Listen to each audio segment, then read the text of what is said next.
Cumprimento os irmãos com a paz do Senhor Jesus. Eu tenho uma palavra de Deus para você nesta manhã. Evangelho de João, capítulo 5, a partir do versículo 1. Passadas estas coisas, havia uma festa dos judeus, e Jesus subiu para Jerusalém. Ora, existe ali junto à porta das ovelhas um tanque chamado em hebraico Betesda, o qual tem 5 pavilhões. Nestes jazia uma multidão de enfermos, cegos, coxos, paralíticos, esperando que se movesse a água. Porquanto um anjo descia em certo tempo, agitando-a. E o primeiro que entrava no tanque, uma vez agitada a água, sarava de qualquer doença que tivesse. Estava ali um homem enfermo havia 38 anos. Jesus, vendo-o deitado e sabendo que estava assim há muito tempo, perguntou-lhe: Queres ser curado? Respondeu o enfermo: Senhor, não tenho ninguém que me ponha no tanque quando a água é agitada, pois enquanto eu vou, desce outro antes de mim. Então lhe disse Jesus: Levanta, toma o teu leito e anda. Imediatamente o homem se viu curado e, tomando o leito, pôs-se a andar, e aquele dia era sábado. Aleluia. Glórias a Deus. Esta já é uma passagem bastante conhecida quando se fala sobre a multidão de enfermos que se aglomerava diante daquele tanque chamado Betesda. E a palavra de Deus diz que cada vez que o anjo mergulhava naquela água e tocava naquela água, a primeira pessoa que adentrava aquele tanque era curado de sua enfermidade. E o que a palavra de Deus nos ensina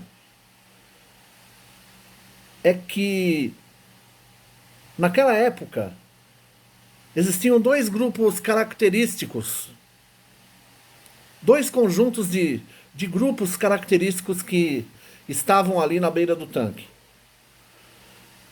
Existiam grupos de pessoas, grupos específicos de pessoas que formavam a multidão que estavam ali no tanque de Betesda.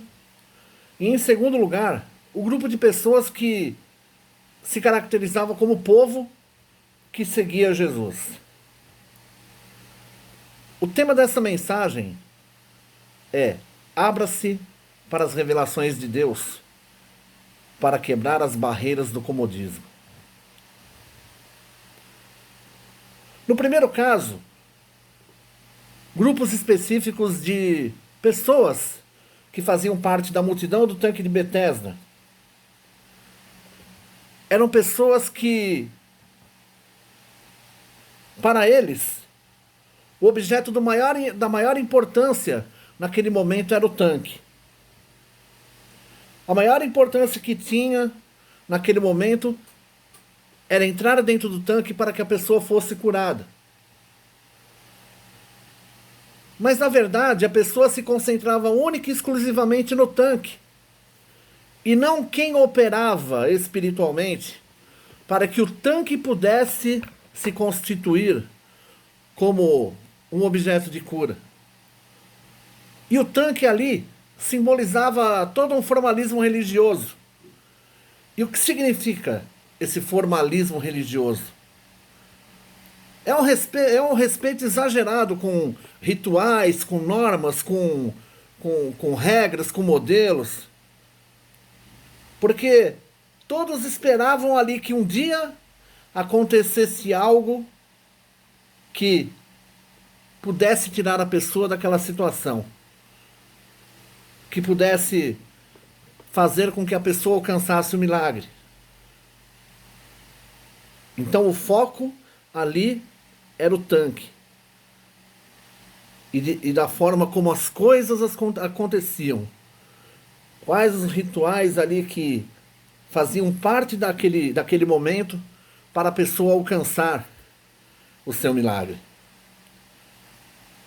E nós podemos ver que neste tanque encontravam-se grupos específicos de pessoas que ocupavam determinados espaços. Cada grupo ocupava um espaço ali próximo àquele tanque. E o primeiro que nós podemos identificar ali são pessoas que faziam parte de um grupo que ocupava um espaço chamado espaço do egoísmo. João capítulo 5, no seu versículo 4, diz assim: esperando que se movesse a água, porquanto o anjo descia em certo tempo, agitando o primeiro que entrava no tanque, uma vez agitava a água, sarava de qualquer doença que tivesse. Então as pessoas ali daquele grupo que ocupavam o espaço do egoísmo se caracterizavam por pessoas que queriam alcançar a bênção a qualquer custo. A bênção era somente para o primeiro que pudesse alcançar. E nós vemos que existem pessoas hoje que só se preocupam consigo mesmos. E numa época de epidemia que nós estamos vivendo hoje, existem pessoas que não têm o mínimo de bom senso de se resguardar ou de se preocupar com a saúde do seu próximo. Essas pessoas que ocupam o espaço do egoísmo não sabiam que o mais importante ali é quem operava espiritualmente dentro daquele tanque. Porque senão seria apenas somente um tanque qualquer. Com Cristo, a bênção é para todos. Em segundo lugar, nós temos ali o espaço, um espaço ali onde um grupo de pessoas ocupavam aquele espaço que se chamava o espaço do comodismo. João capítulo 5, versículos 3 e 4a. Nestes jazia uma multidão de enfermos, cegos, coxos, paralíticos, esperando que se movesse a água. As pessoas estavam mergulhadas num total espírito de comodismo. Estavam ali simplesmente mergulhados com um sentimento de inatividade e indiferença. Mas Deus, nós podemos ver através das Escrituras que Deus sempre nos encoraja a lutar e a buscar o que nós precisamos. E não ficar esperando algum tipo de movimento. Alguém nos pegar pelo braço, pelas mãos, para reagir diante das situações que sobrevêm sobre a nossa vida. Após a morte de Moisés, Josué ficou muito triste. Josué chorou a morte de Moisés. Porém, o que Deus fez? Deus o havia colocado como líder. E no mesmo momento que ele foi colocado como líder, ele também foi encorajado por Deus para que prosseguisse nessa caminhada, porque Deus era com ele. Em terceiro lugar, nós vemos que existem pessoas que ocupam o espaço da frustração. João capítulo 5, versículo 7a. Respondeu-lhe o enfermo: Senhor, não tenho ninguém que me ponha no tanque quando a água é agitada, pois enquanto eu vou, desce outro antes de mim.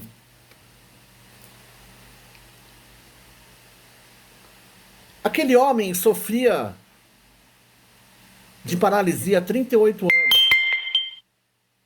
Então, com certeza, ele já era uma pessoa já que se caracterizava como alguém que já não tinha esperança. Era uma pessoa que era uma pessoa simplesmente vazia de motivação.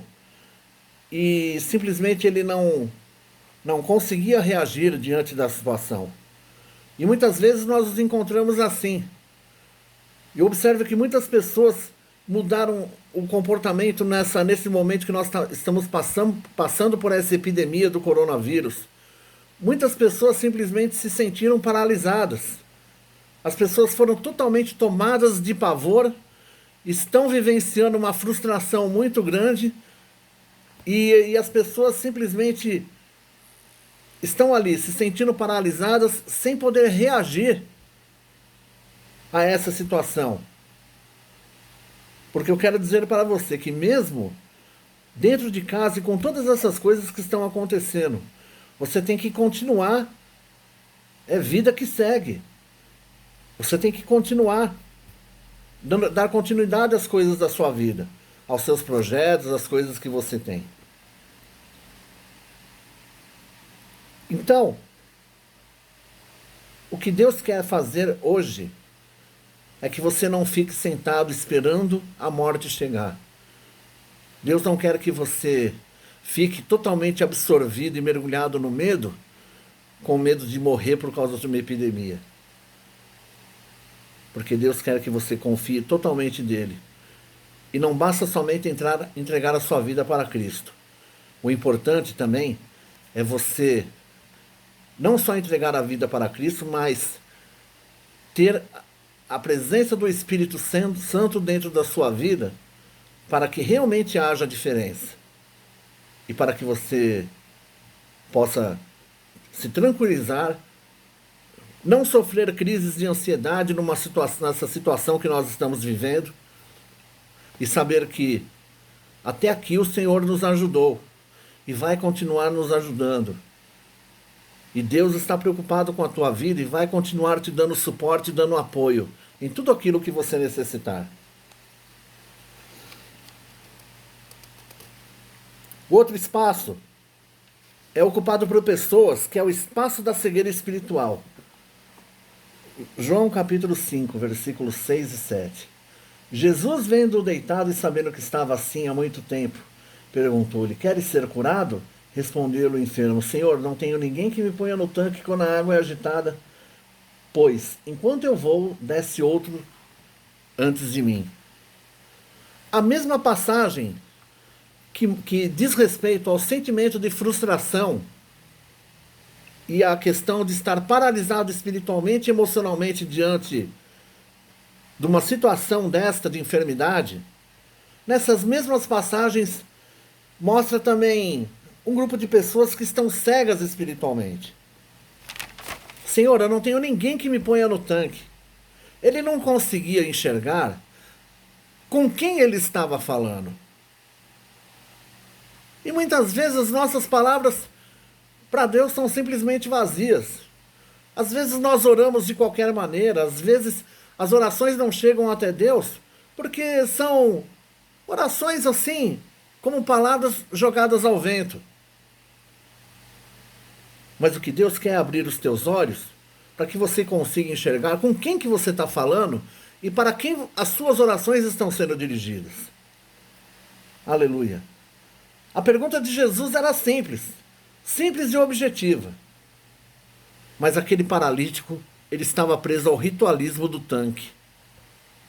E talvez você esteja preso ou presa ao ritualismo de todas essas prevenções que você tem que tomar, de todos esses cuidados que você tem que tomar com a sua saúde. E você e muitas pessoas ficam tomadas de pavor, porque ficam preocupadas com os rituais de higiene. Ótimo, isso tem que ser feito, mas acabam se esquecendo de simplesmente colocar tudo nas mãos de Deus e você saber com quem você está falando e para quem você está dirigindo essas orações. Muitas vezes, diante das pressões, nós sabemos tudo o que tem que fazer, humanamente falando.